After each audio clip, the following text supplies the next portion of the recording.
ప్రభువునందు ప్రేమైన వారులారా, 4199వ రోజున ప్రభువు దినమందు ఈ వేకువ జాములో మనందరినీ ఇలాగున చేర్చి ఆ ప్రభువును జ్ఞాపకం చేసుకొని ఆ ప్రభువు మన పట్ల చేసిన ఉపకారాలు మేలులు తలపోసుకుంటూ ఆయనను స్తుతించి కీర్తించి ఆరాధించి ధన్యత ఇచ్చిన దేవాది దేవునికి స్తోత్రములు.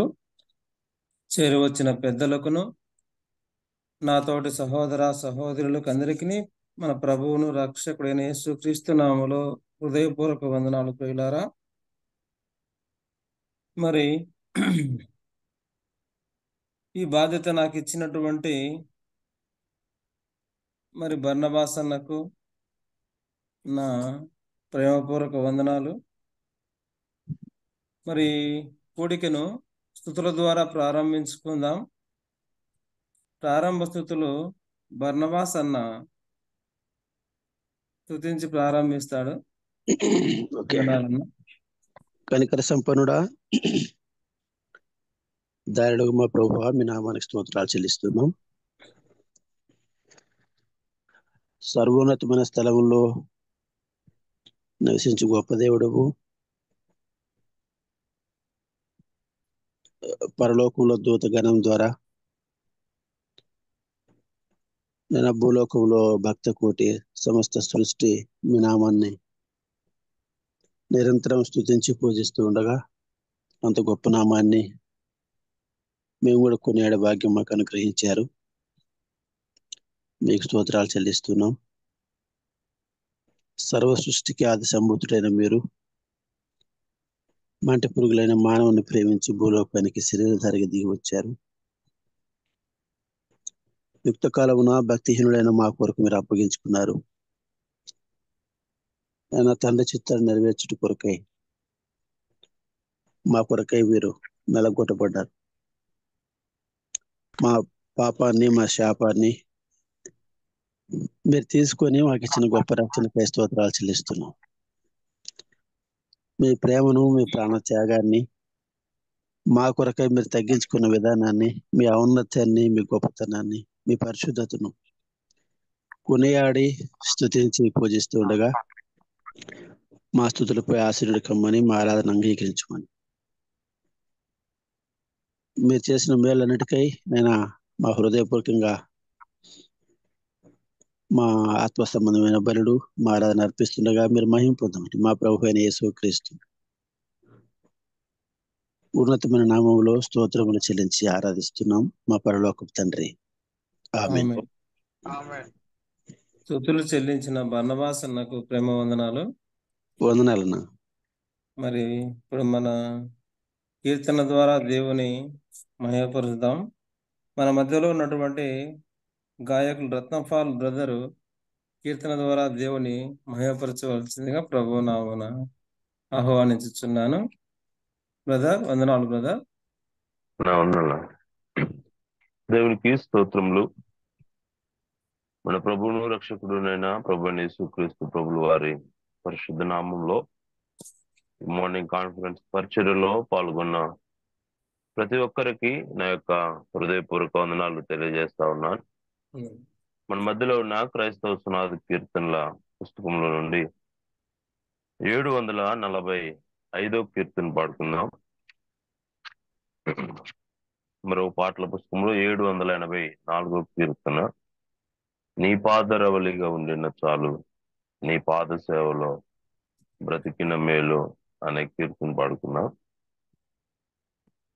నీ పాదరవలిగా ఉండిన చాలు, నీ పాద సేవలో బ్రతికిన మేలు, నీ పాదరవలిగా ఉండిన చాలు, నీ పాద సేవలో బ్రతికిన మేలు. దేవా నా దేవా, ప్రభువా యేసు, సుప్రభువా దేవా నా దేవా ప్రభువాయేసు ప్రభువా నీ పాదరవలిగా ఉండిన చాలు నీ పాద సేవలు బ్రతికిన మేలు నీ పాదరవలిగా ఉండిన చాలు నీ పాద సేవలో బ్రతికిన మేలు నీ చరణములే పూజించెదను నీ నామమునే భజించెదను నీ చరణములే పూజించెదను నీ నామమునే భజించెదను నీ దివ్య జీవించెదను నీ దివ్య జీవించెదను జీవితమంతా అర్పించెదను జీవితమంతా అర్పించెదను దేవా నా దేవా ప్రభువా యేసు ప్రభువా దేవా నా దేవా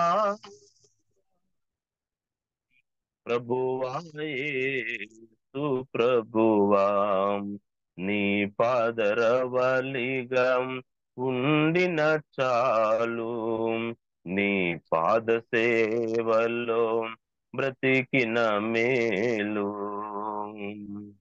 నా పోషణకు కర్తవు నీవే నా ఆత్మకు కాపరి నీవే నా పోషణకు కర్తవు నీవే నా ఆత్మకు కాపరి నీవే నా రోగములకు వైద్యుడ నీవే నా రోగముడ నీవే నా ప్రాణమునకు విభుడవు నీవే నా ప్రాణమునకు విభుడవు నీవే దేవా నా దేవా ప్రభువా యేసు ప్రభువా దేవా నా దేవా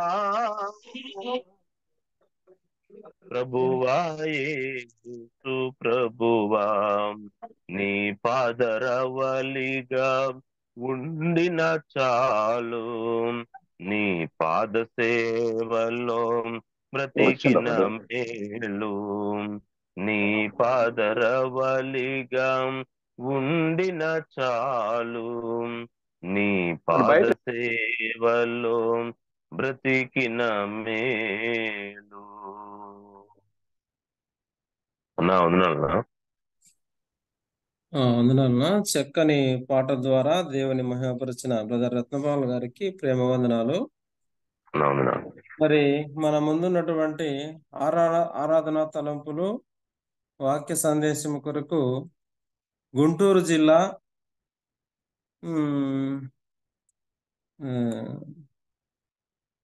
చుండూరు నుంచి పెద్దలు ఆర్ మల్లికార్జునరావు అన్న గారు మన మధ్యలో ఉన్నారు. అన్న మొదటిగా 15-20 నిమిషాలు ఆరాధనా తలంపులు పంచుకుంటారు. ఆరాధనా తలంపులు అయిన వెంటనే ఒకరు కీర్తన ద్వారా దేవుని మహిమపరచండి, మరొకరు ప్రభువును ఆరాధించండి. మరి మల్లికార్జునరావు అన్న వందనాలున్నా. ఒక 20 నిమిషాలు ఆరాధనా తలంపులు పంచుకోండి అన్న. వినిపిస్తా ఉందా? వినిపిస్తా ఉంది, కొంచెం సౌండ్.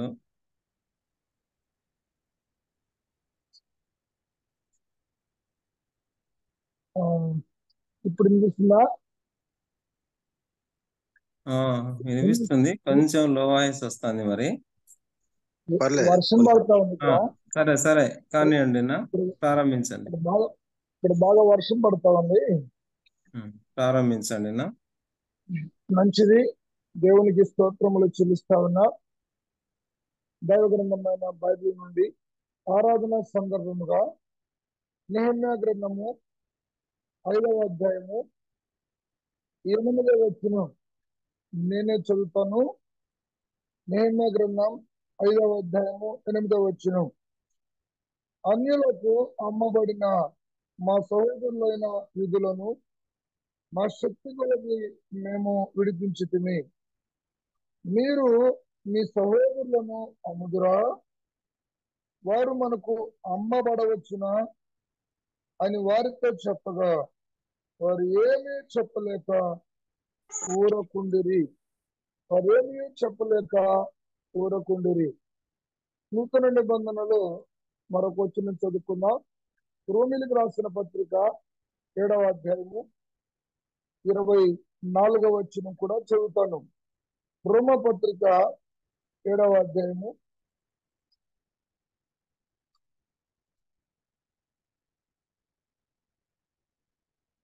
7వ అధ్యాయం 14వ వచనం, క్షమించండి 14వ వచనం, 7:14.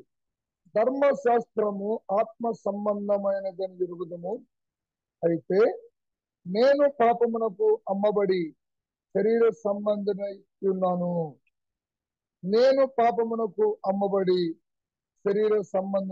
ఉన్నాను. చదువుబడిన ఈ లేఖన భాగాల ద్వారా మన తండ్రి అయిన దేవునికి, మన రక్షకుడు క్రీస్తు యేసు ద్వారా సమస్తమైన మహిమ, ఘనత, కీర్తి, ప్రభావములు ఈ ఆరాధన దినమున మనందరి ద్వారా ఆయన నామానికి కలుగును గాక. సోదరులారా, దైవ గ్రంథమైన బైబిల్లో మనం పరిశీలన చేస్తే నెహెమ్యా గ్రంథము 5వ అధ్యాయము 8వ వచనంలో అన్యులకు అమ్మబడిన మా సహోదరులైన యూదులను మా శక్తి కొలది మేము విడిపించుకుని. యూదులలో ఉన్న ఒక నియమము, ఒక పద్ధతి, ఒక కట్టుబాటు ఏమిటి అంటే, యూదుడు పేదవాడై తన్ను తాను అన్యులకు అమ్ముకుంటే అన్యుడు కాదు కానీ సమీప బంధువుడే వచ్చి క్రయమిచ్చి విడిపించాలి. గమనించండి, యూదులలో ఉన్న ప్రత్యేకమైన నియమం ఇది, ఒక కట్టుబాటు ఇది, ఒక ఆనవాయితీ. ఏమిటిది అంటే, యూదుడు బీదవాడై తన్ను తాను అన్యులకు అమ్ముకుంటే, ఆనాటి దినాల్లో ఎంతో మంది ఉన్నారు బీదలు, ఈనాడు కూడా ఉన్నారులేండి.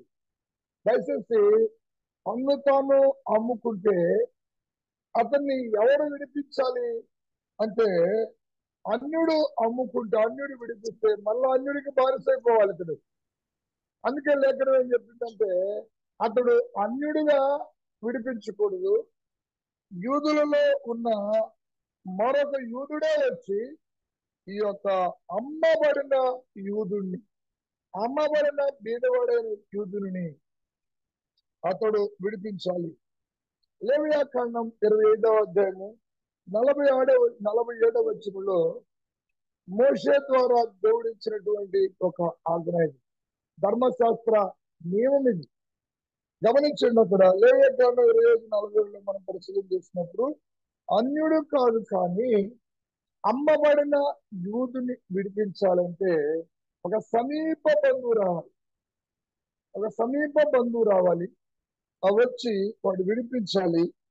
అలాగే మనము సహజంగా మనం పరిశీలన చేస్తే ఎవరైతే కష్టపడి విడిపించాడో విడుదల పొందిన వాడు, ఎవరైతే విడిపించాడో వాడికి బద్ధుడుగా బ్రతుకాలి.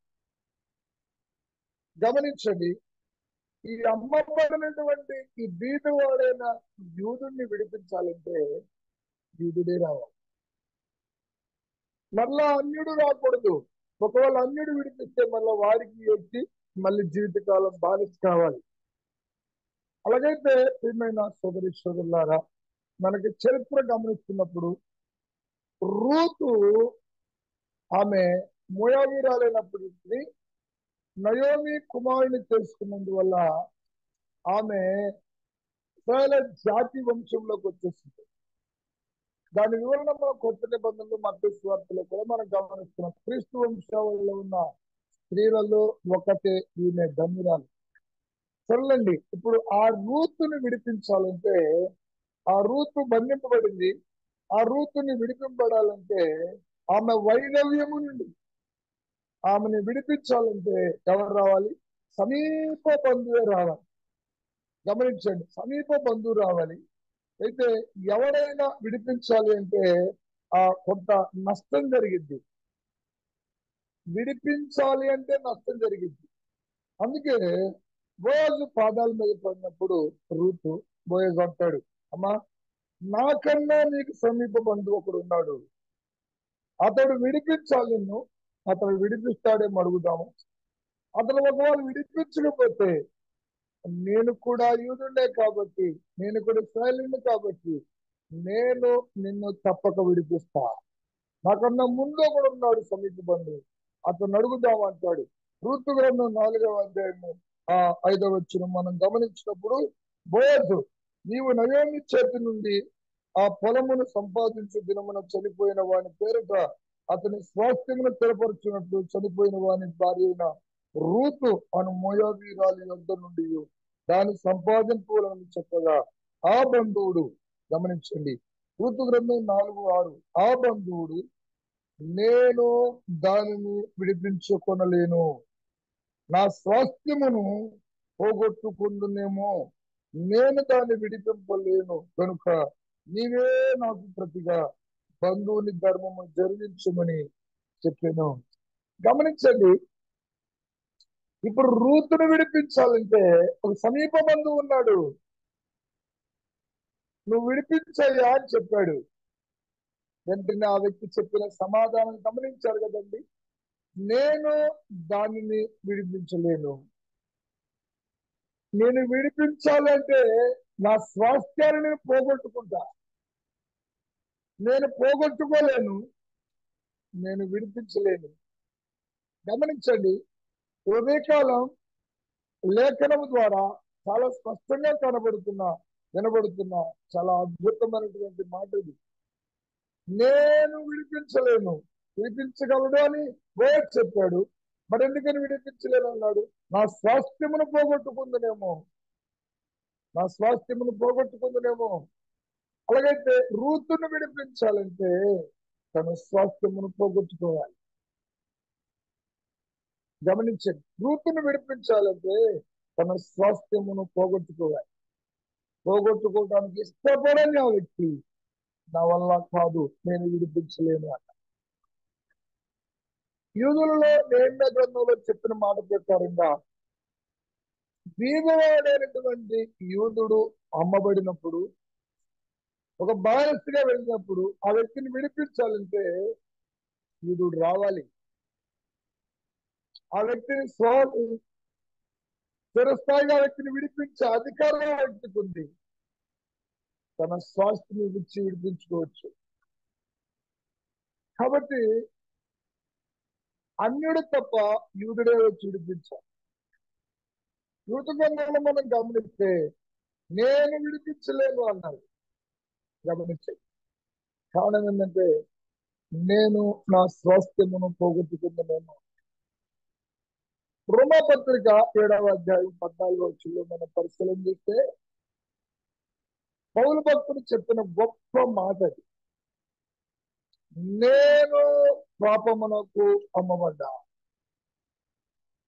ఆనాడు బీదవాడైన యూదుడు అమ్మబడ్డాడు. గమనించండి, ఈనాడు ఒక పౌలు మాత్రమే కాదు, సర్వ ప్రపంచంలో ఉన్న సర్వ మానవాళి అమ్మబడ్డారు, పాపమునకు అమ్మబడ్డారు. ప్రియ స్నేహితులారా, ఉదయకాలం జాగ్రత్తగా గమనించాలని ప్రేమతో మీకు మనం చేస్తున్నాం. ప్రతి మానవుడు పాపమునకు అమ్మబడ్డాడు. ఎవరు విడిపిస్తారు? సమీప బంధువు రావాలి. గమనించాలి. సమీప బంధువు వచ్చి మనల్ని విడిపించాలని లేవియా కాండంలో మనం గమనిస్తూ ఉన్నాం. 27వ అధ్యాయం 47వ వచనంలో. అలాగైతే మన సమీప బంధువు ఎవరు విడిపించాలి? స్త్రీలను, పిల్లలను, పెద్దలను, చదువుకున్న వారిని, చదువులేని వారిని, సమస్త మానవాళి పాపము కొన్నది, పాపములకు అమ్మబడ్డాం. అమ్మబడిన ఈ మనం ఎవరు విడిపిస్తారు? గమనించండి. పాపములకు అమ్మబడిన మనలను సమీప బంధువైన మన రక్షకుడు క్రీస్తు ప్రభు 2024 సంవత్సరాల క్రితం భూలోకానికి వచ్చారు. 2024 సంవత్సరాల క్రితం భూలోకానికి వచ్చారు. మనందరి నిమిత్తమై ప్రపంచానికి అధినేత, ప్రపంచానికి మార్గం చేసిన మహాదేవుడు సుప్రభులు మనందరి కొరకు తన్ను తానే అప్పగించుకున్నాడు. గమనించాడు. తన్ను తానే అప్పగించుకున్నాడు. తనకు ఉన్నదంతయు పోగొట్టుకున్నాడు. గమనించాడు. తనకున్నదంతయు పోగొట్టుకున్నాడు. మనందరి కొరకు అమూల్యమైన ప్రాణాన్ని కలవరి శిలలో నిత్య మధ్యాహ్నం దారబోసి చనిపోయి సమాధి చేయాలి. మన ప్రాణాన్ని లక్ష్య పెట్టలేదండి. మన విమోచన కొరకు, మన రక్షణ కొరకు. రూతు గ్రంథంలో చూస్తే నేను దానిని పోగొట్టుకోలేను, నా స్వాస్థ్యమును పోగొట్టుకోలేను అన్నాడు. నిజమే కదండి. ఒక వ్యక్తిని విడిపించాలంటే స్వాస్థ్యాన్ని పోగొట్టుకోవాలి. ఈనాడు పాపములకు అమ్మబడిన మనలను విడిపించాలంటే స్వాస్థ్యము కన్నా విలువైన ప్రాణాన్ని పోగొట్టుకోవాలి. ఏ వ్యక్తి ముందుకు వస్తాడు? కీర్తనకారుడు అంటాడు, ఎవడను ఏ విధము చేతనైనను తన సహోదరుని విడిపింపలేడు, విమోచింపలేడు. వాడు కుళ్ళ చూడక నిత్యము దేవుని సన్నిధిలో బ్రతుకున్నట్లు వాని నిమిత్తము ఎవడు ప్రాయశ్చిత్తార్థము చేయగలడు? 49వ కీర్తనలో కీర్తనకారుడు అంటాడు, ఎవడను ఏ విధము చేతనైనను తన సహోదరుని విమోచింపలేడు. సోదరేశ్వరులారా, మన రక్షకుడండి, సృష్టికర్త దేవుడు, మన విమోచకుడు ప్రభువు వారు భూలోకానికి మానవుడిగా వచ్చి మనల్ని విడిపించాడు. ఎంత అద్భుతమే! పేతురు రాసిన పత్రికలో 1వ అధ్యాయం 1వ పత్రిక 18వ వచనంలో అంటాడు, పితృ పారంపర్యమైన మన పితరులు అమ్మబడ్డారు. ఒక ఆచారమని పితృ పారంపర్యమైన మీ వర్ధకులు విడిచిపెట్టింది.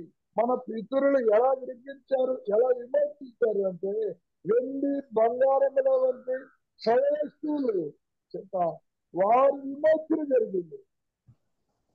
వెండి బంగారముల వంటి క్షయవస్తువుల చేత, అవి నశించిపోయే వస్తువులు గమనించాయి, వాటి చేత వారి విమోచన జరిగింది, వారికి విడుదల జరిగింది. కానీ ఈ ఉదయకాలం ప్రేమతో చెప్పే గొప్ప మాట ఏంటంటే, దానికన్నా వెండి బంగారముల కన్నా అమూల్యమైన గొర్రె పిల్ల వంటి క్రీస్తు రక్తము చేత మీరు విమోచింపబడ్డారు. పేతురు భక్త కోటికి తెలియపరుస్తున్నాడు, మీ విమోచన వెనుక, వారి విమోచన వెనుక వెండి బంగారాలు ఉన్నాయి. ఏ వ్యక్తి విడిపించాలనుకున్నాడో ఆ వ్యక్తి వెండి బంగారాలు లోపలేదు, నష్టపోయాడు. కానీ ఈ పాపి విడుదల పొందాలంటే, ఈ పాపి విమోచింపబడాలంటే వెండి బంగారాలు చాలు. సృష్టికర్త అయిన దేవుడు యేసు ప్రభువు మన సమీప బంధువు. ఆయన అమూల్యమైన రక్తాన్ని చిందించవలసి వచ్చింది. ఆయన అమూల్యమైన తన ప్రాణాన్ని అర్పించవలసి వచ్చింది. పేతురు భక్తులు అంటారు, నీ విమోచన వెనుక నీ విడుదల వెనుక ఒక పుణ్యమూర్తి గొర్రె పిల్ల వచ్చి క్రీస్తు రక్తం మిమ్మల్ని విమోచించింది. మీకు తెలీదా? మీకు తెలీదా? ప్రతి మానవుడు అమ్మబడ్డాడు. రోమపత్రిక 7:14. అమ్మబడిన మనలను విడిపించడానికి మన సమీప బంధువులు సుఖములు వారు భూలోకానికి వచ్చి తన అమూల్యమైన ప్రాణాన్ని అర్పించాడు. రక్తమంతా ధారపోసి తనకు ఉన్నదంతా అమ్ముకున్నాడు. ఈ పాపిని విమోచించాలంటే, ఈ పాపిని రక్షించాలంటే, ఈ పాపి కుళ్ళు చూడకుండా నిత్యము దైవ సేవలో బ్రతకాలంటే మనందరి కొరకు ఆయనకున్నదంతా అమ్ముకున్నాడు. స్వరూపమా సొగసన అమ్ముకున్నాడు, కోల్పోయాడు. ఆయన ధనవంతుడు, దరిద్రుడయ్యాడు. సర్వాధికారి లేనివాడయ్యాడు. ఘనపరచబడుతున్న ఆయన మన కొరకు అవమానపరచబడ్డాడు. భూమి ఆకాశాలకు మధ్య హీనమైన మరణం అనుభవించాడు. ఆయనకు అసలు మరణమే లేదండి. మన కొరకు ఆ ప్రభువుల వారు మరణం అనుభవించాడు. ఎంత త్యాగం చేశారు. మనము కుళ్ళు చూడకుండా మనం బ్రతకాలంటే మనందరి కొరకు అమూల్యమైన ప్రాణాన్ని అర్పించాలి. రక్తాన్ని దారపోశాడు. కలవరి శిలువలో మిట్ట మధ్యాహ్నం చనిపోయి సమాధి చేయబడ్డాడు. వాడు కుళ్ళు చూడక నిత్యము బ్రతుకున్నట్లు. నీతులారా, బోయజు రూతును విడిపించాడు. రూతు బోయజు పాదాల మీద పడి మనల్ని బోయజు స్వాస్థ్యాన్ని మాత్రమే నష్టపోయాడు, పోగొట్టుకున్నాడు. మన పరమ బోయజు క్రీస్తు ప్రభువుగా తన అమూల్యమైన ప్రాణాన్ని కోల్పోయాడు. మనం సంపాదించడానికి, మనల్ని విడిపించడానికి, మనం రక్షించడానికి అద్భుతమైనటువంటి గొప్ప శిలువ త్యాగం చేశాడు. మనందరి కొరకు చనిపోయి సమాధి చేయబడి తిరిగి లేచాడు. నీ కొరకు నా కొరకు ఒక రొట్టెగా మిగిలిపోయాడు. గోధుమలు ఎలాగూ తిరుగుడులో విసిరబడ్డాయో గమనించండి. అది రొట్టెను చూసి రొట్టె అనుకుంటున్నారు. అది రొట్టె ఎలా అయిందో ఒక్కసారి పరిశీలించేయండి. తిరుగుడులో విసిరబడ్డాయి, నలిగాయి, తిరుగుడులో నలిగిపోయాయి, పిండి అయిపోయింది, ఇసుకబడింది. ఇసుకబడతామంటే తెలుసు, నల్లపబడింది. రొట్టెని ఎలా తయారు చేస్తారో అలా కొడతారు. అలాగూ ఆయన దేహం కొట్టబడింది, ఖండం మీద కాల్చబడింది. కలవరి శిలువలో నిత్య మధ్యాహ్నం కూడా మండుతున్నాడు. ఆయన కాల్చబడ్డాడు. మనందరి కొరకు చనిపోయాడు. ద్రాక్షలు గానుగులు ఎలా నలిగి పిసురు పిసురై రసము కారింది, ఆ రక్షకుడు మనందరి కొరకు తన అమూల్యమైన ప్రాణాన్ని దారపోశాడు. ఎంత ఉన్నతమైన ప్రేమను ఆయన కనపరిచాడు. ఎంత ఉన్నతమైన ప్రేమను మనందరి కొరకు, మన విమోచన కొరకు ఇంత త్యాగం చేస్తున్న ఆ పుణ్యమూర్తిని ఎలా మర్చిపోతామండి? మన ఆరాధన దైవాన్ని ఎలా మర్చిపోతాం? ఈ ప్రభు దినమున, ఈ పునరుద్ధాన దినమున మన హృదయాలు సాగిలపడేటట్టుగా కీర్తనకారుడు దావీదు అంటాడు కదండి 103వ కీర్తనలో, నా ప్రాణమా నా అంతరంగమున్న సమస్తమా ఆయన చేసిన ఉపకారములలో దేనిని మర్చిపోవద్దు. మర్చిపోయే దినం కాదు ఇది. ఇది స్తుతించే దినం, ఆయన గణపరిచే దినం, ఆయన కీర్తించే దినం, ఆయన పాదాల మీద సాగిలపడే దినం ఇది. మేలుతో మన హృదయాన్ని తృప్తిపరిచిన దినం. అట్టి రక్షకుని మనందరి కొరకు అమూల్యమైన ప్రాణాన్ని, రక్తాన్ని దారపోసి చనిపోయి సమాధించబడి తిరిగి లేచి నిన్ను నన్ను రాజులుగా యాజకులుగా దేవుని పిల్లలుగా చేసిన ఆ పుణ్యమూర్తి యేసు ప్రభుల వారి పాదాల ఎదుట సాగిలపడదాం, ఆయన పూజిద్దాం, ఆయన్ని గణపరుద్దాం, ఆయనకి కృతజ్ఞతలు తెలియపరుద్దాం. గమనించండి, కష్టపడి సొమ్ము కట్టి విడిపించితే విడుదల పొందినవాడు ఎవడైతే విడిపించాడో వాడికి బద్ధుడుగా బ్రతకాలి. ఇది లా చెప్తున్న నియమం. లేవియాకాండంలో ధర్మశాస్త్రం చెప్తున్న నియమం ఇది. అలాగైతే మన కొరకు రక్తం కార్చి చనిపోయి సమాధి చేయబడి మనల్ని విడిపించాడే రక్షకుడు, ఆ క్రీస్తు ప్రభువుకు మనమందరము బదులం. మర్చిపోకూడదు. ఒకప్పుడు పాపానికి దాసులం, ఇప్పుడు ప్రభువుకు దాసులం. ఆయన మనల్ని విడిపించాడు. మరొక మనము ప్రభు పౌలు అన్నాడు, మీరు మీ సొత్తు కాదు, మీరు విలువ పెట్టి కొనబడిన వాడు. ఆనాడు స్వాస్థ్యం వెండి బంగారాలు, కానీ ఈనాడు మన రక్షకుడు అంతకన్నా విలువైన అమూల్యమైన క్రీస్తు రక్తాన్ని ధారపోశాడు. ఆ పుణ్యమూర్తి శిలువ యాగాన్ని జ్ఞాపకం చేస్తుంది. మనసారా హృదయపూర్వకంగా ఆయనకు కృతజ్ఞతలు తెలియపరుస్తుంది.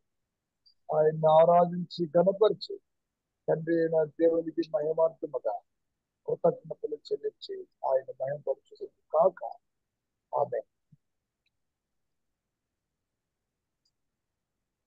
గాయములన్ గాయములన్ మన కొరకై పొందేను క్రీస్తు ప్రభు, మన కొరకై పొందేను క్రీస్తు ప్రభు. రూపమైన సొగసైన లేదు, దుఃఖభరితుండాయను.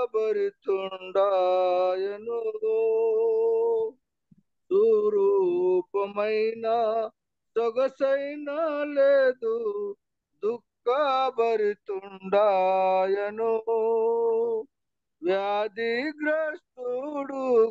వ్యాకులముందేను, వీక్షించి త్రిప్పిరి ముఖముల్. వ్యాధిగ్రస్తుడుగా వ్యాకులముందేను, వీక్షించి త్రిప్పిరి ముఖముల్.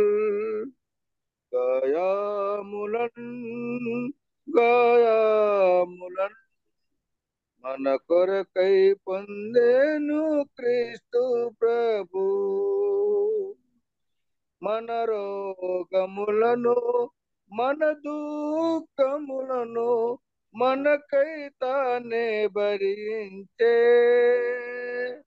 మన రోగములను మన దుఃఖములను మనకై తానే భరించే. మొత్తబడేను బాధింపబడేను, ఎంతో శ్రమనుందే మనకై. మొత్తబడేను బాధింపబడేను, ఎంతో శ్రమనుందే మనకై. గాయములన్ గాయములన్ మన కొరకై పొందేను క్రీస్తు ప్రభు. అన్నా చాలన్నా. ప్రేరేపింపబడిన సహోదరులు క్లుప్తంగా ఒకరు ఆరాధించండి. యేసు ప్రభువా, మీ పాదములకు మా వేలాది వందనములు, స్తోత్రములు, నమస్కారాలు చెల్లిస్తున్నాము. గడిచిన ప్రభుదినమంతయు కాచి కాపాడి ప్రభుదినములో నూతనమైన దినములో మమ్మల్ని సమకూర్చి సంసిద్ధపరచి సమావేశపరచి నీ సన్నిధానములు కలుసుకునే భాగ్యం దయచేసిన ప్రభువానికి స్తోత్రాలు చెల్లిస్తున్నా.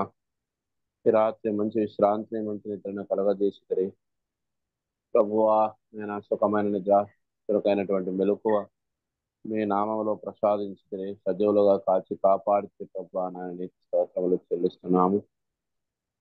ప్రభా నాయన మాకంటే ఆరోగ్యవంతులు, మాకంటే ధనికులు, చిన్నవారు, పెద్దవారు అనేక మంది లోకాన్ని వదిలి ఉంటారు. మీరైతే మమ్మల్ని జ్ఞాపకం చేసుకుని సజీవులుగా కాచి కాపాడితే ప్రభా నీకు స్తోత్రములు.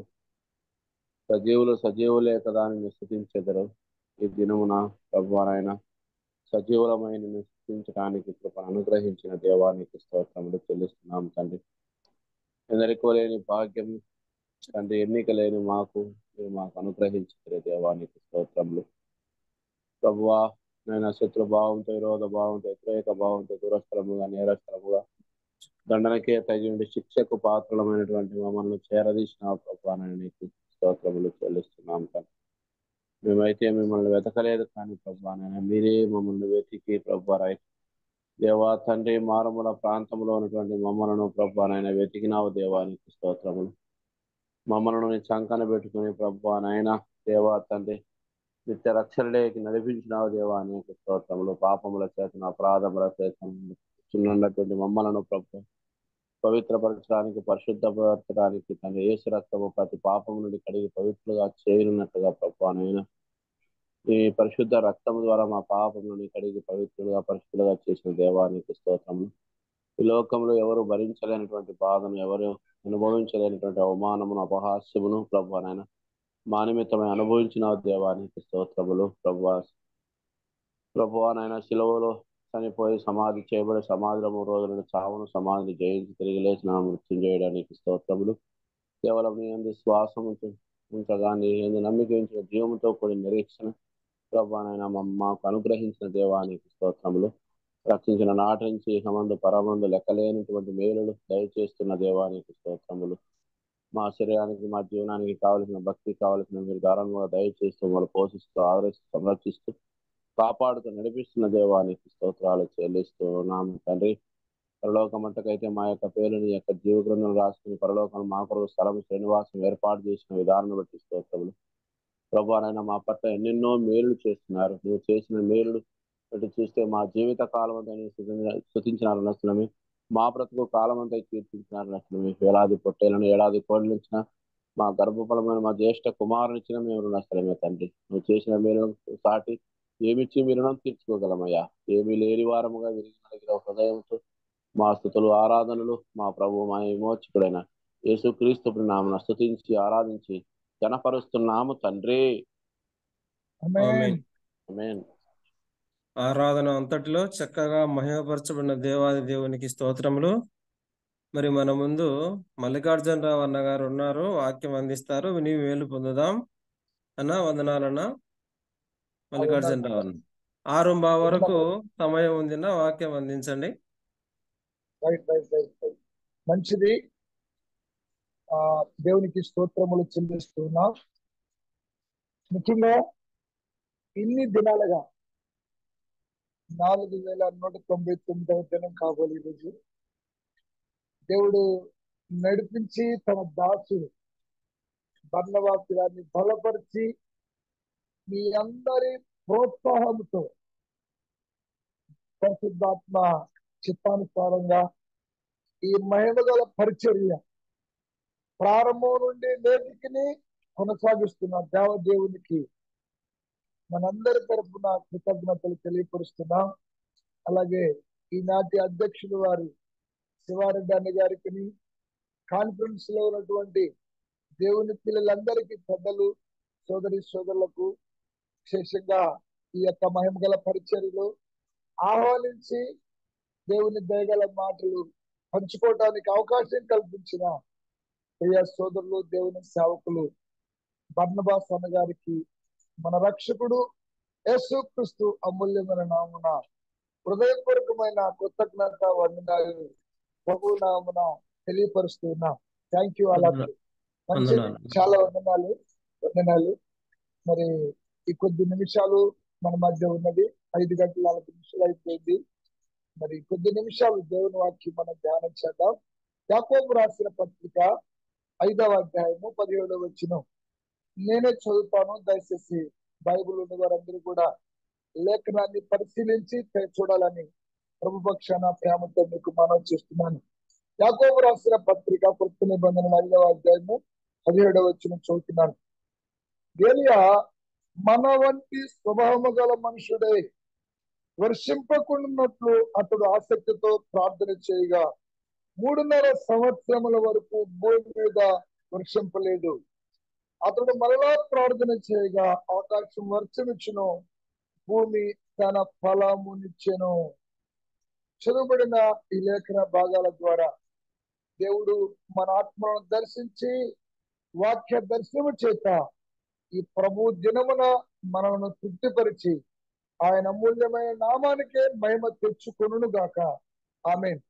సోదరి సోదరులారా, గత కాలంలో ఏప్రిల్ కాబోలు మరి నేను దేవుని వాక్యం మాట్లాడినప్పుడు అందించినప్పుడు యాకోబు రాసిన పత్రిక 5వ అధ్యాయము 17వ వచనంలో యాకోబు పలికిన మాటల గురించి నేను మీకు తెలియపరిచాను. అలాగే ఏలియా గురించి కూడా మనం జ్ఞాపకం చేసుకున్నాం. భక్తుడైన మోషే, అది అబ్రహాం గురించి కూడా మనం జ్ఞాపకం చేసుకున్నాం. ఇప్పుడు ఆ సంగతులను జ్ఞాపకం చేయట్లేదు, కానీ దైవ సన్నిధిలో నిలిచిన ఏలియా గురించి నూతన నిబంధనలో ఉన్న యాకోబు ఎంత అద్భుతంగా రాశాడు. ఏలియా ఎవరు? మన వంటి స్వభావం కలిగిన మనుషుడే. మీరు రాజుల గ్రంథానికి వెళ్ళి చూస్తే 17వ అధ్యాయంలో రాజుల గ్రంథాన్ని మనం పరిశీలన చేస్తే మొదటి వచ్చిన భాగాలలో ఆకాశము మూయబడింది. ఆయన మాటల ద్వారా ఆకాశం మూయబడిపోయింది. అక్కడ ఎక్కడైనా 3.5 సంవత్సరాలు భూమి మీద వర్షం పడకూడదని ఏలియా ఆహాబు దగ్గర ఉన్నప్పుడు పలికాడా? గమనించాలి ఈ మాట. రాజుల మొదటి గ్రంథం 17వ అధ్యాయంలో ఏలియా వెళ్ళి ఆహాబు దగ్గరికి నిలబడ్డాడు. ఇలా అంటాడు, నేను ఎవరి సన్నిధిలో నిలబడి ఉన్నాను, యెహోవా జీవముతోడు ఈ సంవత్సరములలో మంచైనా వర్షమైనా పడదు అన్నాడు. కానీ 3.5 సంవత్సరాల వరకు వర్షం పడలేదు, భూమి ఫలము లేదని అక్కడ చెప్పబడలా. మీరు గమనించండి. ఇప్పుడు యాకోబు ఆ టైం వేస్తున్నాడు. ఎలా జరిగింది టైము? మీరు గమనించినట్లయితే యాకోబు ఎందుకు చెప్పాడంటే, ఏలియా వర్షం పడదు అని చెప్పిన నాటి నుండి మరలా ఏలియా ప్రార్థన చేసిన టైం ఎంత అంటే 3.5 సంవత్సరం. ఒకవేళ ఇంకా కొంతకాలం ఆగితే అప్పుడు దాకా ఇంకా టైం పొడిగించబడేదేమో. ఉద్దేశం ఏంటంటే 3.5 సంవత్సరాల వరకు మరలా అతడు వర్షం ఇవ్వమని అడగలేదు. ఎంత గొప్ప సత్యాన్ని భక్తుడైన యాకోబు భక్త కోటికి తెలియపరుస్తున్నాడండి. మన ఆత్మలు ఉజ్జీవింపబడాలి. దేవుని మందిరములో దైవ సన్నిధిలో ఏలియాలాగా మనం కూడా నిలబడితే మన ద్వారా కూడా ఇలాంటి అద్భుతాలు జరుగుతాయి. మనలాంటి స్వభావం కలిగిన మనుషుడే అని ఏలియా చెప్పాడు, యాకోబు చెప్పాడు ఏలియా గురించి.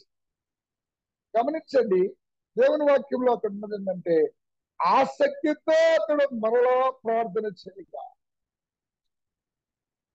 ఆకాశము వర్షం ఇచ్చింది, భూమి తన ఫలమునిచ్చెను. ప్రార్థన ద్వారా ఎంత అద్భుతం అండి.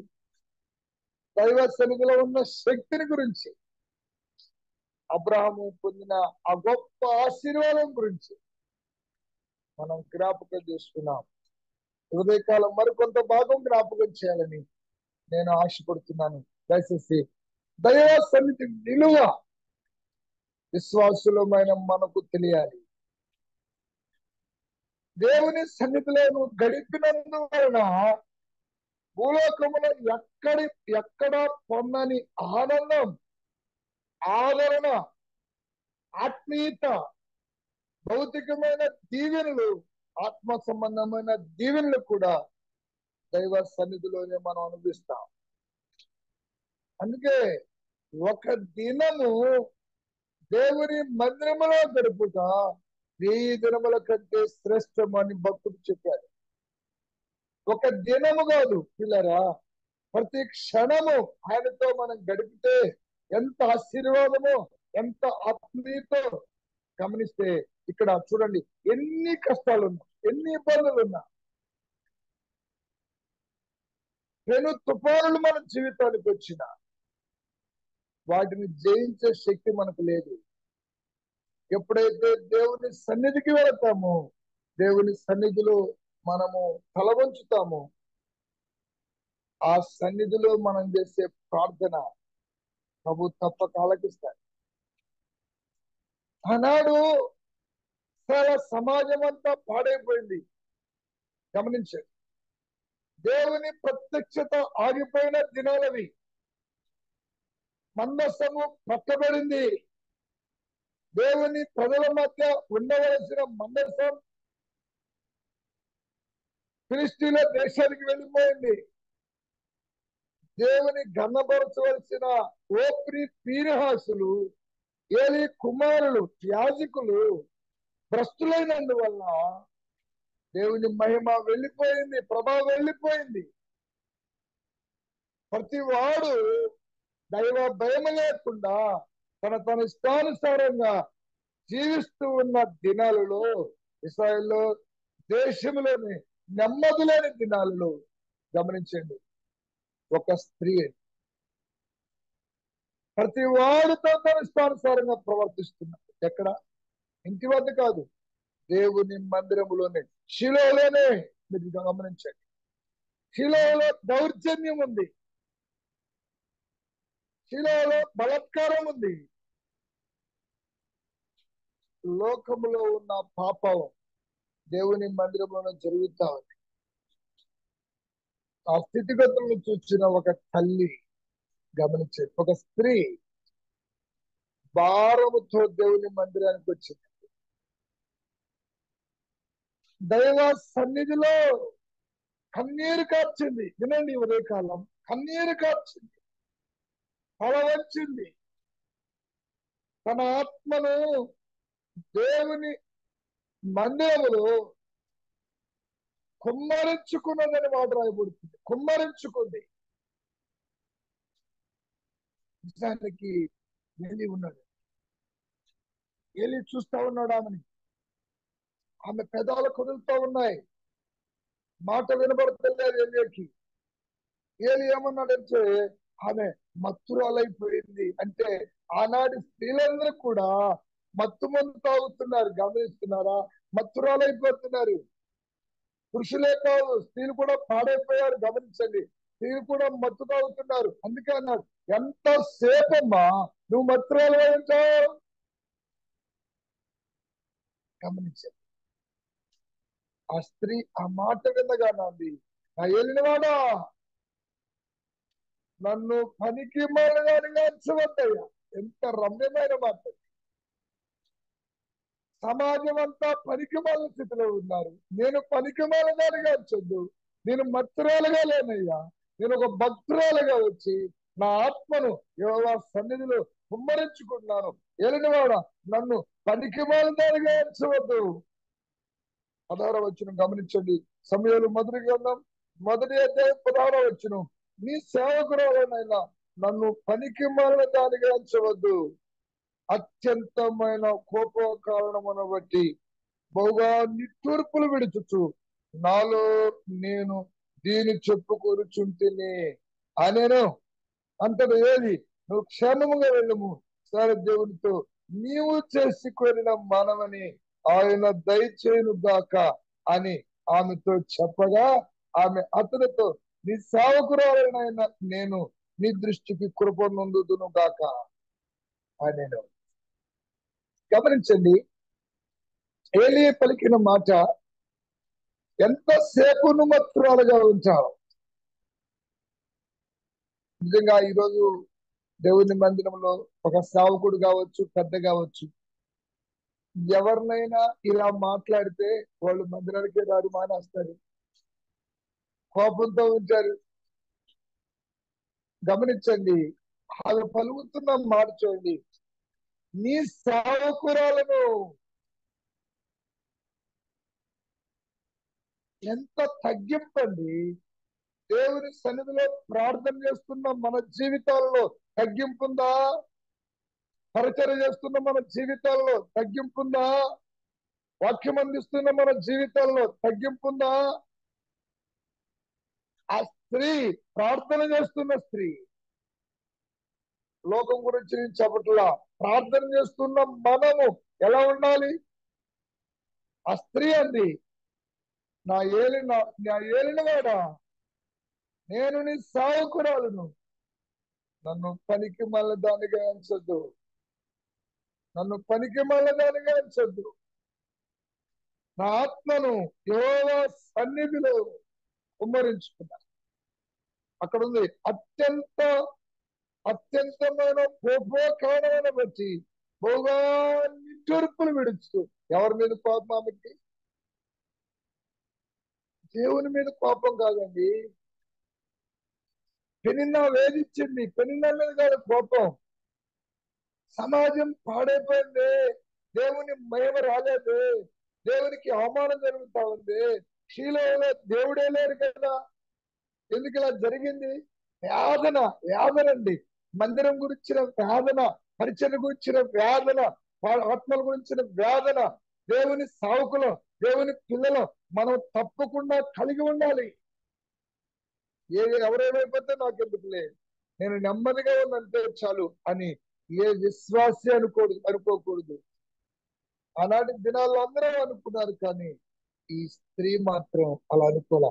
అత్యంతమైన కోపం. పాడైపోయింది సమాజం, సంఘం, పరిస్థితులు పాడైపోయిన దినాల్లో ఆమె కోప్పడింది. గమనించండి, వేదన పడింది. ఈ వేదనంతా దేవుని మీద కోప్పడకూడదండి. ఆ దేవుని మీద కోపం లేదు. అత్యంతమైన కోపం అంటే దేవుని మీద కాదు కోపం, సమాజం ఎందుకు అయిపోయింది, దేవునికి రావాల్సిన ఘనత ఎందుకు అయిపోయిందని వేదనను తీస్తూ ఆ కోపంతో ప్రభు సన్నిధిలో ఉంది ఆమె వేదన పడింది. గమనించండి, అన్న సవిత ఉంది, ఒక ఆమె పేరు పెనిన్న. ఆమెకు పిల్లలు ఉన్నారు. ఆమె ఈమెను వేధించింది, అయినా భరించింది. ఎల్కానా ఆమెను ఎంతగా ప్రేమిస్తున్నాడో అన్నాని. గమనించండి, ఎన్ని దినాలు, ఎన్ని సంవత్సరాలు ఎల్కానా ఆమెను ఆదరించాడు. ఒక మాట అంటాడు ఎల్కానా, 10 మంది కుమారుల కన్నా నేను నీకు ఎక్కువ వాడును కానా? నీవెందుకు ఏడుస్తున్నావు? నీకెందుకు బాధ? ఎందుకు ఏడుస్తున్నావు? అమ్మా, నీకు 10 మంది కుమారుల కన్నా నేను ఎక్కువ. నీకు 10 మంది పిల్లలుంటే అంత ఆనందము, నన్ను బట్టి నువ్వు అంత ఆనందపడమ్మా. నిన్ను ప్రేమిస్తా వచ్చా. పెనిన్నాకు పిల్లలున్నా ఎల్కానా తెచ్చిన ప్రతి ఐటెంలో ఆమెకు 2 భాగాలు ఇస్తాడు అన్నకి. సహజంగా తెచ్చిన ఐటమ్స్ 2 భాగాలు చేయాలి. పెనిన్నాకు ఒక భాగం, అన్నకు ఒక భాగం ఇవ్వాలి. లేదంటే 3 భాగాలు చేసి పిల్లలకు ఒక భాగం, పెనిన్నాకు ఒక భాగం, అన్నకు ఒక భాగం ఇవ్వాలి. కానీ ఎల్కానా అలా చేయలేదు. గమనించండి, ఎల్కానా 2 భాగాలు, 2 పాళ్ళు అన్నాకి ఇచ్చాడు. మిగిలిన ఒక్క పాలు మాత్రమే పెనిన్నా కానీ పెనిన్న పిల్లలకి ఇచ్చాడు. ఎంతగా, దీన్ని బట్టి చూస్తే ఎంతగా ఎల్కానా అన్నాను ప్రేమిస్తున్నాడు మీరు గమనించాలి. ఎంత ప్రేమించినా 10 మంది కుమారుల కన్నా ఎక్కువగా అన్నాను ఘనపరిచిన ఆమె హృదయం నిండలా, ఆమె సంతోషం కలిగలేదు, ఆమె తృప్తి పొందలా. దేవుని సన్నిధిలో గడిపింది. ఆ దినం దైవ సన్నిధిలో తన ఆత్మను కుమ్మరించుకుందే. ఆ దినం ఆమె మరవలేని దినం, ఆమె జీవితాన్ని మార్చిన దినం, సమాజాన్ని మార్చిన దినం అది, సంఘానికి మహిమ తెచ్చిన దినం అది. దేవుని ప్రత్యక్షత మరలా భూలోకానికి వచ్చిన దినం అది. దేవుని సన్నిధిలో గడిపిన దినం. ఎంత రమ్యమైనదండి ఆ దినం. ఆ తల్లి పలికిన మాట, నా ఏలినవాడ 26, 27 వచనాల్లో ఆ మాట స్పష్టంగా రాయబడి ఉంది. నా ఏలినవాడ, నా ఏలిన వాని ప్రాణము తోడు నీ యొద్ద నిలిచి దైవ సన్నిధిలో ప్రార్థన చేసిన స్త్రీని నేనే. ఆనాడు దేవుని సన్నిధిలో నిలిచానే, ఆనాడు ప్రార్థన చేశానే. నువ్వు మత్తురాలుగా ఉంటావు, ఎంతసేపు అన్నావే, కాదేలిన వాడు అన్నానే, ఆ పనికి మళ్ళీ దానిగా నన్ను ఎంచొద్దన్నానే. అమ్మాయి వినండి, ప్రార్థన చేసే స్త్రీలు అమ్మా దైవ సన్నిధిలో ఉన్నవాళ్ళు పనికి మళ్ళీ వారు ఎంచకూడదు. మనం ఆ స్త్రీని, ఎంత అద్భుతమైన మాట, మన హృదయాన్ని తృప్తిపరిచే మాట. అమ్మా సోదరిల్లారా, తల్లులారా, మీకు చాలా చాలా వందనాలు తెలియపరుస్తున్నాను. ఆ స్త్రీ పలికిన మాట గమనించండి. నేను దైవ సన్నిధిలో నిలిచిన స్త్రీని, ప్రార్థన చేసిన స్త్రీని నేనే. ఆనాడు చేసిన మనవి దేవుడు ఆలకించాడు, అద్భుతమైన బిడ్డనిచ్చాడు. ఇదో సమయం, ప్రార్థనకు ప్రతిఫలం ఇది. ఈ బిడ్డను యెహోవాకు ప్రతిష్ఠిస్తున్నా. గమనించారా? ఎంత నెమ్మది పొందిందండి ఆ తల్లి. ఎల్కానా ప్రేమించినప్పుడు లేదు ఆ నెమ్మది, 2 పాటించినప్పుడు లేదు ఆ నెమ్మది. దేవుని మందిరములో దైవ సన్నిధిలో గడిపినప్పుడు ఆ స్త్రీ నెమ్మది పొందినట్లుగా మనం గమనిస్తున్నాం. గమనించండి, అక్కడ ఆ 18 వచ్చిన ఆమె అతనితో నీ సేవకురాలనైన నేను నీ దృష్టికి కృపనందుగాక. ఇప్పుడే గయ్యా నన్ను పనికి మాలిదాన్ని అన్నావు, ఇప్పుడే గయ్యా నన్ను మత్తురాలు అన్నావు. మరలా దేవుడు యెహోవా నీ దృష్టికి ఆయన నీకు కృప చూపునుగాక, నీవు క్షేమముగా వెళ్ళము. ఇస్రాయేలు దేవుడితో తెలిసిన మనవి ఆయన దయచేయునుగా కనుకనే వెంటనేనండి మనమైతే మూతి ముడుస్తాం, కానీ ఆ తల్లి మూతి ముడవరా. మరలా అంటండి, నీ సేవకురాలనైన నేను నీ దృష్టికి కృప పొందుదునుగాక. సంఘము మధ్య, దేవుని పిల్లల మధ్య, గమనించాలి, సేవకుల మధ్య, పెద్దల మధ్య, పరిశుద్ధుల మధ్య ఇలాంటి అభిప్రాయాలు ఉన్నాయి. ఆ తల్లి ఎంతగా ఆయన కనపరిచిందో చూడండి. ఆ దైవజనుడు కూడా, లేకపోతే ఆ సంఘబద్ధ ఈయన దైవజనుడండి, ఈయన ప్రవక్తలండి, సాగిన చెప్తున్నా సంఘాలలో దేవుని పిల్లల్ని మనం అలా పనికిమాల వారికి ఎంచకూడదు. కానీ అంత మాత్రమే కాదు, దేవుని దయగల మాటల చేత మనము ఆదరించు వారమై ఉండాలి. గమనించండి, ఆ తర్వాత అక్కడ వచ్చిన ప్రాముఖ్యం.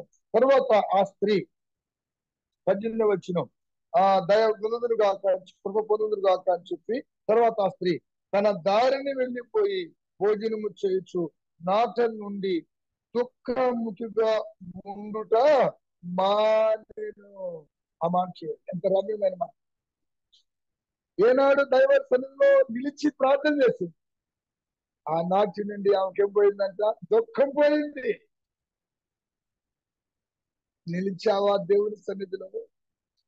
దైవ సన్నిధిలో నిలవడం వల్ల గమనించండి, ఆమెకు దుఃఖం పోవటమే కాదు, ఆమెకు దీవెన రావటమే కాదు, దేవుని ఆశీర్వాదం పొందడమే కాదు, సమాజాన్ని మార్చింది, సంఘానికి మహిమ తెచ్చింది ఆ స్త్రీ మాత్రమే కాదు, ఏ వ్యక్తి, ఏ భక్తురాలు, ఏ భక్తుడు దేవుని సన్నిధిలో ఆ గడుపుతారో వారందరూ వర్ధిల్లుతారు. దేవుని మహిమపరిచిన వారందరూ దీవింపబడతారు. ఎవరితో గడుపుతున్నావు? నీ జీవిత దినమంతా 24 గంటలు ఎవరితో గడుపుతున్నావు? ముసలమ్మ ముచ్చట్లో వద్దు స్నేహితులారా, వద్దు. ప్రభుతో గడపండి. ప్రాణంలోనైనా ఆ వ్యక్తిగతంగానైనా ప్రభుతో గడపండి. దైవ సన్నిధి విలువ ఎంత అద్భుతమైనది. జీవితాలను మార్చింది, హృదయాలకు నెమ్మదిచ్చింది, సంతోషం సమాధానం ఇచ్చింది దైవ సన్నిధి. ఆ స్త్రీ దైవ సన్నిధిలో గడపడం వల్ల ఎంత అద్భుతం జరిగింది. మరొక సంగతిని జ్ఞాపకం చేస్తాను. దానియేలు భక్తుడు కూడా దేవుని సన్నిధిలో 6వ అధ్యాయం 10వ వచనంలో ఒక మాట అంటాడు, ఇట్టి శాసనము సంతకము చేయబడినని తెలిసి కొనినను దానియేలు యథావిధిగా. గమనించాలి, దైవ సన్నిధిలో గడిపే అలవాటు దానియేలుకుంది. ఆనాటి శాసనం, ఆనాటి చట్టం వద్దంది. రాజు శాసనం చేశాడు.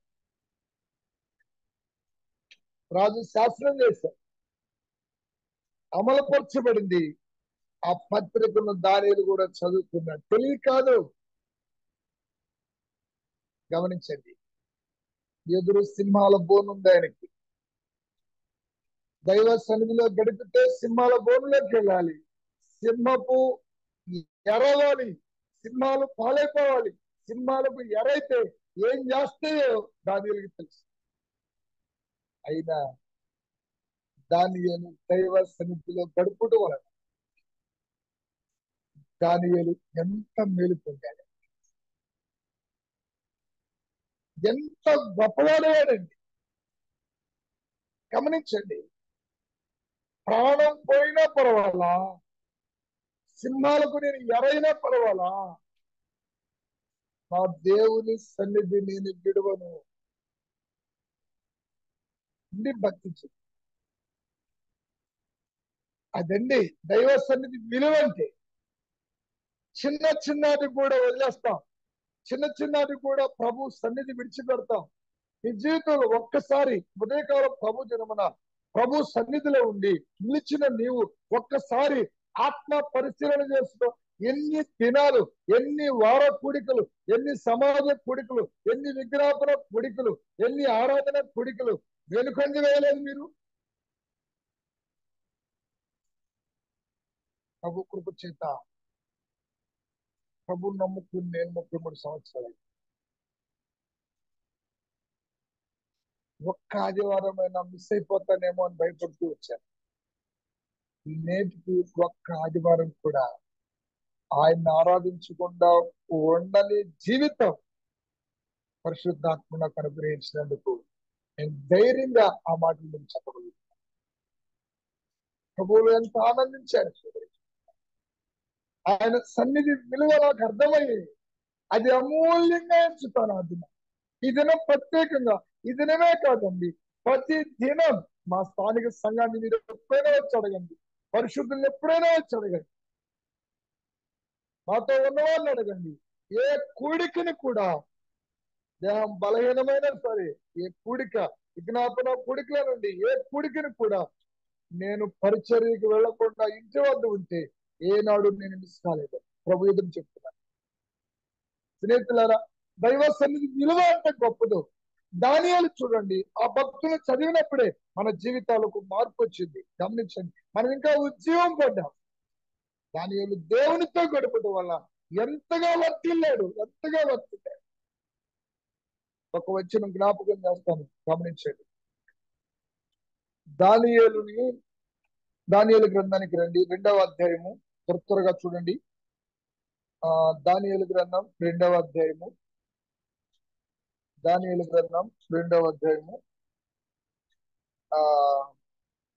46వ వచనం నేనే చదువుతాను, త్వరగా చదువుతాను. 2వ అధ్యాయము 46వ వచనం.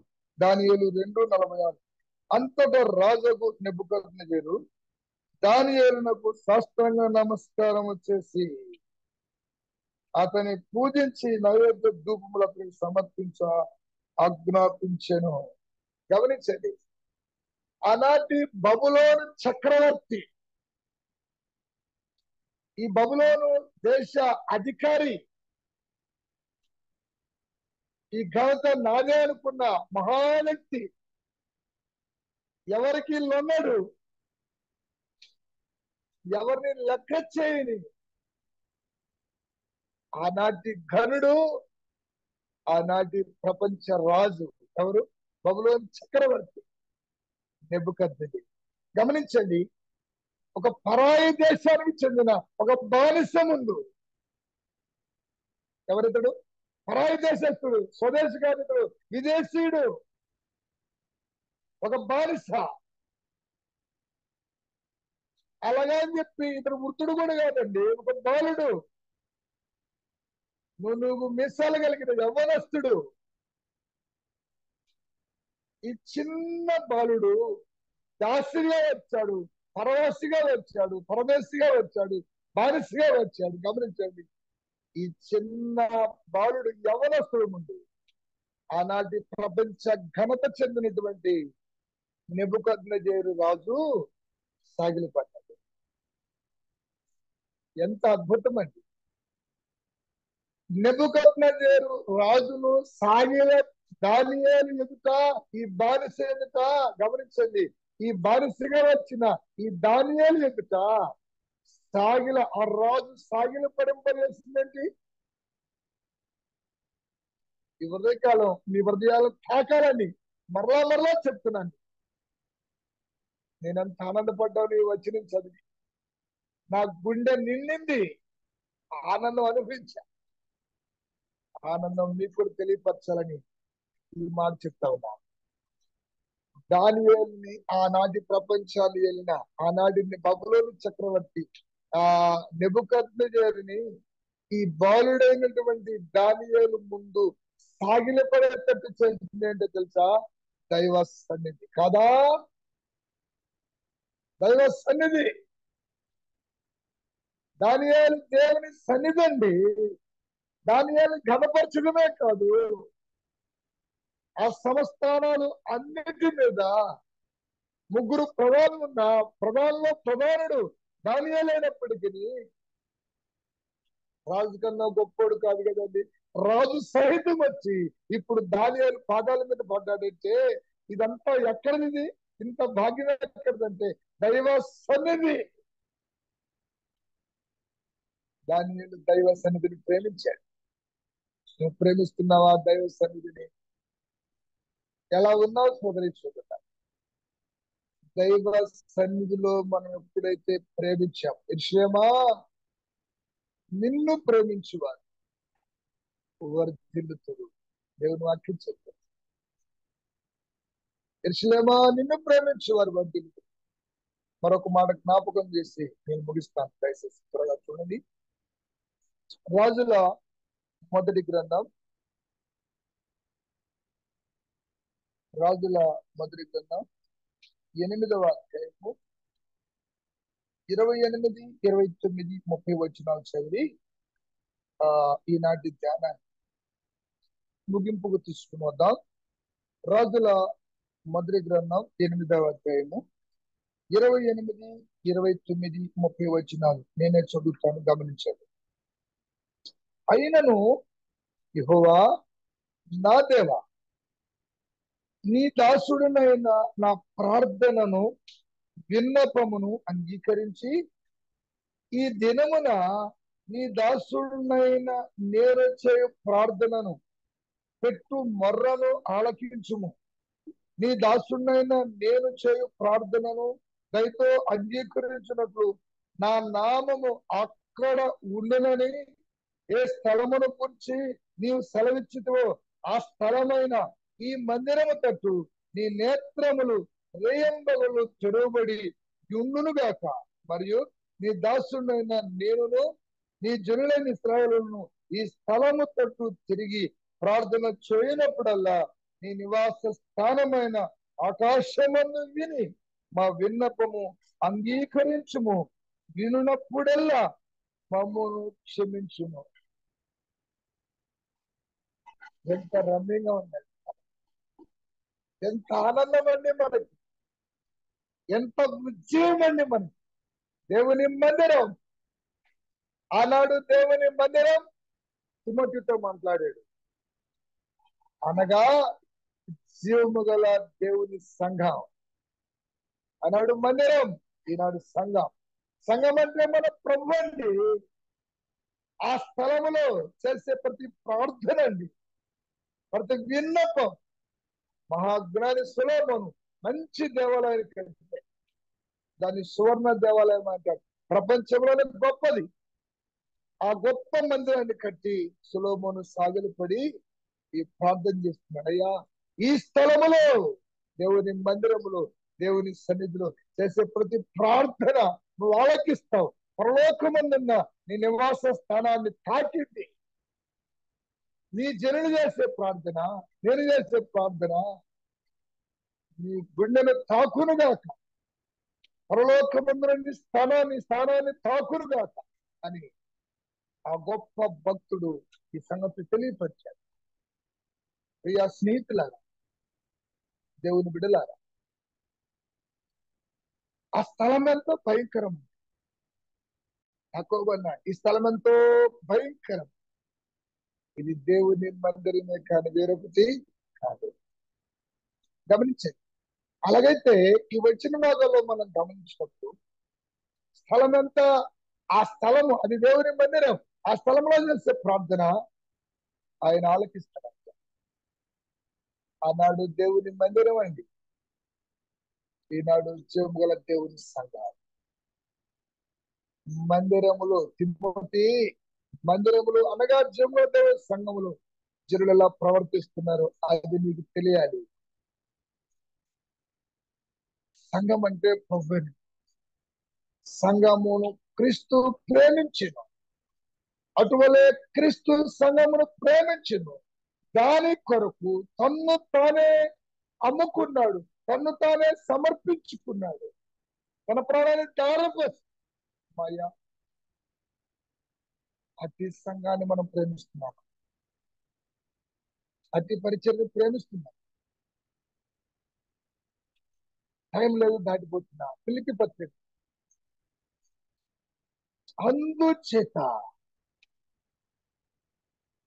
ఆయన శిలువ మరణం పొందాడు సంఘం కొరకు, మన కొరకు, మనల్ని ప్రేమించి శిలువ మరణం పొందాడు, అవమానపరచబడ్డాడు, చనిపోయి సమాధి చేయబడ్డాడు, తిరిగి లేచాడు. ఆ శిలువ మరణం పొందుడు చేత, అందుచేత ఆయన శిలువ మరణం అందుచేత ఆ పరలోకమున్న వాళ్ళే కానీ, భూమి మీద ఉన్న వాళ్ళే కానీ, భూమి కింద ఉన్న వాళ్ళే కానీ, అన్ని నామాల కన్నా పై నామం దేవుడు ప్రభుకి ఇచ్చాడు. ఆయన ఘనపరిచాడు. యోహాను సువార్తలో అంటాడు, 7వ అధ్యాయం 8వ అధ్యాయము జ్ఞాపకం లేదు కానీ, తండ్రి నీకు ఎల్లప్పుడు ఇష్టంగా ఉన్నా, ఎల్లప్పుడు నీకు ఇష్టమైన కార్యం చేశా, ఎల్లప్పుడు నీతోనే ఉన్నా. యేసు ప్రభు ఈ లోకంలో ఉన్నప్పుడు ఎన్నడూ ఆయన విడిచిపెట్టాడు. లోకపు తండ్రి విడవలేదు. అందుకే అందరికన్నా గొప్పడే. ప్రపంచ చరిత్రలో ఆయన ఘనత గొప్పది. భూరాజులు ఆయన సాగిలపడబోతున్నారు, ప్రపంచమంతా ఆయన కనపరచబడబోతుంది. సృష్టికర్త అయిన దేవుని ఎదుట సర్వ ప్రపంచం సాగిలపడుతుంది, ఆయన కనపరచబోతుంది. కారణం ఏంటంటే ఆయన దేవుని సన్నిధిలో ఆయన అన్నమాట, తండ్రి నీవు నేను ఏకమై. మనం ఏకంగా ఉన్నామా ప్రభుత్వతి? ప్రభు సన్నిధిని మనం ప్రేమిస్తున్నామా? అదే కాలం కాన్ఫిడెన్స్ లో ఉన్న దేవుని బిడ్డలారా, మనం ప్రేమించి మన కొరకు తన అమూల్యమైన ప్రాణాన్ని, రక్తాన్ని దారపోశాడు. బలహీనులమైన మనం ప్రేమించాడు. మనం నశించుకోకూడదు, మనందరి కొరకు ఆయన నశించిపోయాడు. క్షమించండి. ఆయన గాయపరచబడ్డాడు, అవమానపరచబడ్డాడు, దూషింపబడ్డాడు, చనిపోయి సమాధి చేయబడ్డాడు. పౌలు భక్తుడు అంటాడు, క్రీస్తు యేసు కృపను మెరుగు కదా, ఆయన గొప్ప ధనవంతుడు కాదు, నేను నిమిత్తం ఏమయ్యాడు? దరిద్రుడు. దేవుని సన్నిధిని ప్రేమించండి, దేవుని సన్నిధిని ఆస్వాదించండి, ఆయన సన్నిధిని విడిచిపెట్టండి. ఆయన సన్నిధిలో మనం గడిపిన కొలది దేవునికి దగ్గర అవుతాం, పాపానికి దూరం అవుతాం, చెడుకు దూరం అవుతాం. అమ్మా, దేవునికి దగ్గరగా ఉంచే ఆయన సన్నిధిలో గడిపిన కొలది ఆత్మీయత ఆశీర్వాదం వచ్చింది. మన కష్టాలు, మన కన్నీరు తొలగిపోతాయి.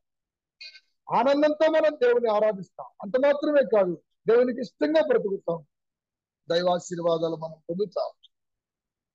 నేను ఎవని సన్నిధిలో నిలబడి ఉన్నాను. ఆ మాట ఎంత రమ్యమైంది. చెప్పగలవా ఈ మాట నువ్వు ఉదయకాలం? నేను ఎవరి సన్నిధిలో నిలిచాను, ఎవరి సన్నిధిలో ప్రార్థన చేస్తున్నాను. ఆ బిడ్డను, ఆ భక్తుడు నేనని చెప్పే ధైర్యం ఉంటే నిజంగా మనం దేవుని పడతాం. దేవుని పిల్లలు, మన పితరులు ఎంతో మంది గొప్పవారయ్యారంటే కారణం దైవ సన్నిధిలో గడిపి దరిద్రతను విడిచి ఆశ్రయింపడ్డారు, గొప్ప వ్యక్తులు అయిపోయారు. మనము దైవ సన్నిధిని ప్రేమిద్దాం, దైవాశీర్వాదాలు పొందుదాం, దేవునికి మహిమకరంగా జీవించి ఆయన నామానికి ఇష్టంగా బ్రతకాలి. దైవ సన్నిధిని విడువక ప్రేమించి మనము, మన బిడ్డలు, మన సంఘాలు దేవుని కృపలో భక్తుల వలె వర్ధిల్లాలని నా ప్రార్థన, నా ఆశ. దేవుని వాక్యం ఉంది, నన్ను గణపరచు అని నేను కనపరుస్తాను, నన్ను తృణీకరించు అని నేను తృణీకరిస్తాను. అలాగూ ప్రభుని ప్రేమిద్దాం. దానియేలులాగా ప్రియమైన తల్లి అన్నాలా ప్రభు సన్నిధిలో గడిపి ఇంకా భక్తుల వలె దైవాశీర్వాదాలు పొంది ఆనందంతో మన యాత్రను ముందుకు సాగించుదుము గాక. ప్రేమతో ఆహ్వానించి అవకాశం కల్పించిన మీ అందరికీ మన రక్షకుడు దైవజనులు బర్నబాస్ గారి కాన్ఫరెన్స్ లో ఉన్న ప్రతి ఒక్కరు కూడా హృదయపూర్వకమైన కృతజ్ఞత వందనాలు తెలియపరుస్తూ ముగిస్తున్నాను. Thank you. అలా వందనాలన్నా. వందనాలు బ్రదర్. ఆరాధన తలంపులు మరి వాక్య సందేశం అందించినటువంటి మల్లికార్జునరావు అన్న గారికి జూమ్ కాన్ఫరెన్స్ తరపున, ఓడి చెరువు స్థానిక సంఘం తరపున ప్రభువు నామంలో ప్రేమపూర్వక కృతజ్ఞత వందనాలన్నా. వందనాలు బ్రదర్. Thank you. వందనాలన్నా. మరి ఇప్పుడు ఈ కూడికను ప్రార్థన ద్వారా ముగించుకుందాం. మరి మన మధ్యలో ఉన్నటువంటి శేఖర్ బాబు అన్న ముగింపు ప్రార్థన చేస్తారు. వందనాలన్నా. వందనాలన్న. ముగింపు ప్రార్థన చేయండి అన్న. శక్తి మీకు ప్రేమ, కనికరం, జాలి, కృప, దయగల తండ్రి మీకు స్తోత్రాలు ప్రభా. గడిచిన దినములన్నీ ఉదయాన్ని కప్పగలను మమ్మల్ని కూడా కాచి కాపాడుతండి. ఇది నాన్న పరిశుద్ధ దినంలో ఎక్కువ జాములేసి ఈ సన్నిధిలో నాయన మేమందరం నాయన చేరి నాయన స్తుతించి మయపరిచి గణపరిచే భాగ్యాన్ని ఇచ్చినందుకు బట్టి స్తోత్రాలు ప్రభా. జూమిట్లో చేరిన ప్రతి బిడ్డను దీవించండి, ఆశ్రయించండి ప్రభా. ఇదిగో నాయన ఇది నాన్న తండ్రి నాయన ఎంతో మంది చూడలేకపోయినారు నాయన, మమ్మల్ని చూచుకు మీరు ఇచ్చిన నాయన దినాన్ని బట్టి మీకు స్తోత్రాలు చెల్లిస్తున్నాం ప్రభా. ఇదిగో తండ్రి దయదాసు నిలబెట్టుకుని చక్కని వర్తమానం మరియు నాయన తలంపులను మాకు ఇచ్చిన బట్టి నాయన మీకు వేలాది స్తోత్రాలు ప్రభా.